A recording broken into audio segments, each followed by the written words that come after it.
찬미예수님, 매일 강론을 올리는 집사 파더입니다. 오늘은 2020년 6월 23일 연중 제12주간 화요일입니다.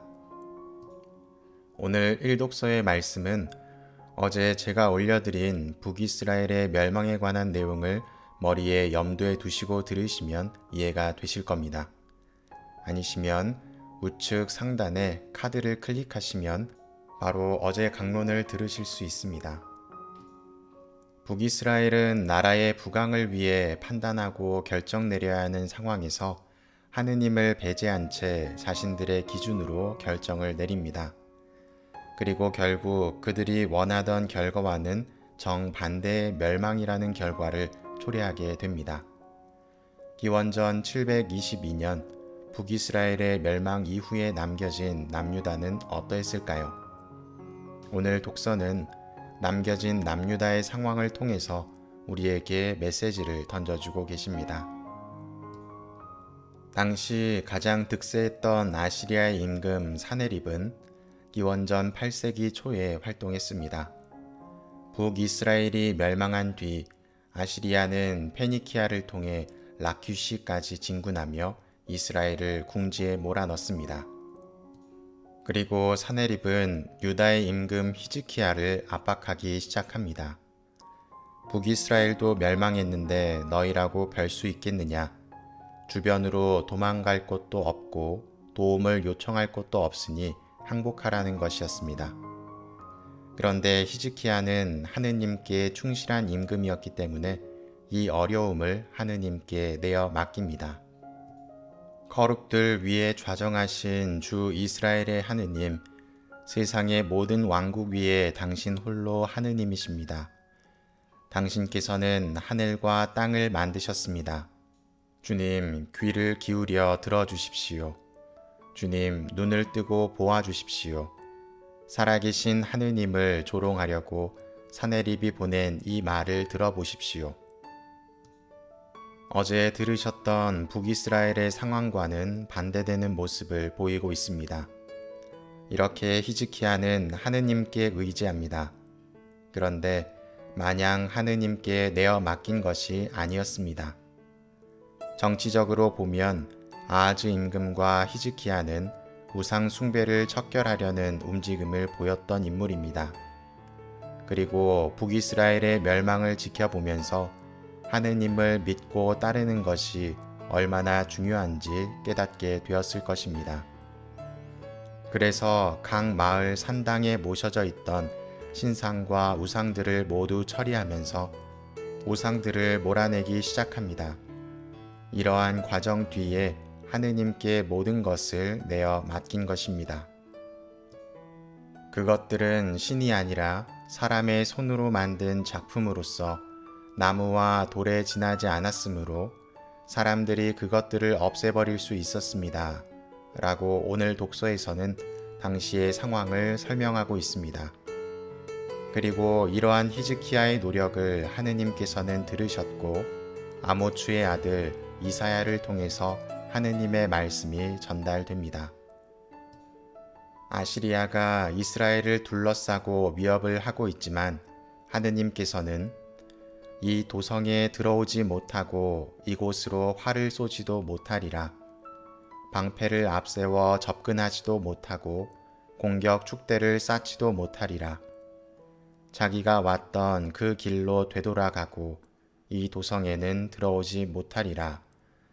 라고 이사야를 통해 말씀하십니다. 그리고 후에 아시리아의 임금 사네립의 자식들끼리의 싸움으로 아시리아는 혼란스러운 상황을 맞이하게 됩니다. 오늘 복음은 마테오 7장 6절, 12절에서 14절의 말씀입니다. 남이 해주기를 바라는 그대로 남에게 해주어라. 황금률에 관한 내용을 이야기하고 있습니다. 이 황금률의 내용을 곱씹어 보면 결국 이웃사랑 실천에 관한 이야기입니다. 또한 이것은 하느님 사랑이기도 합니다. 오늘 일독서의 상황 속에서 이 황금률을 사람에게 적용하는 것이 아니라 하느님에게로 적용해 본다면 어떨까요? 하느님께서는 우리를 너무나 사랑하신다고 합니다.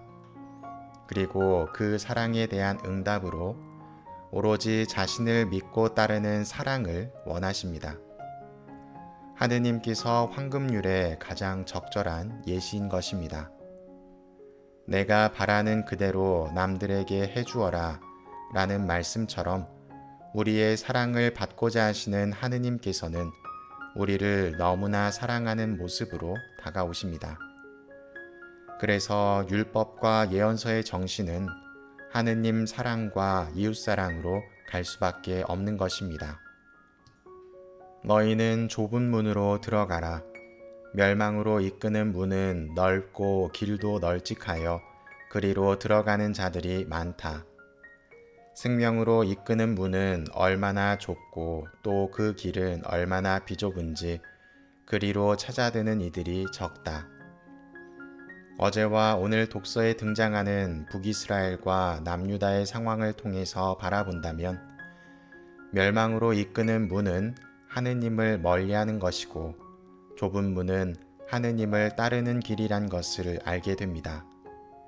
생명으로 이끄는 문은 비좁아서 찾아드는 이들이 적습니다.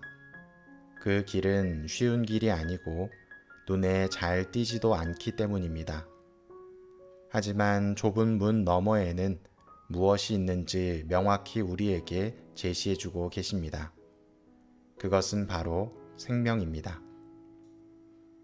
오늘 우리는 남유다의 임금 히즈키야가 보였던 모습을 통해서 북이스라엘과는 대비되는 모습을 보게 됩니다.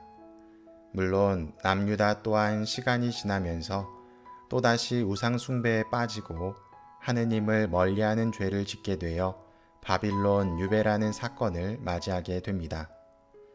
그러나 우리에게 희망적인 것은 하느님께 돌아서서 의지하고 믿게 될 때에는 분명하게 우리를 돌보아 주신다는 사실입니다. 그래서 복음에 나타나는 황금률의 법칙을 하느님께 적용하며 좁은 문을 통해서 얻게 될 생명을 쟁취해야 되는 것입니다. 쉽게 갈 수 있는 길은 많습니다. 하지만 쉬운 길은 그만큼 많은 사람들이 가기 때문에 내가 얻고자 하는 것을 얻을 확률이 적습니다. 좁은 길은 찾는 것도 어렵고 가기도 힘듭니다. 남들이 가지 않기 때문이죠. 그러나 그 길의 끝은 확실한 결과물이 존재합니다. 하느님께 의지하는 삶이 어려울지 모르나 의지하는 순간 우리는 새로운 길을 걸을 수 있게 될 것입니다.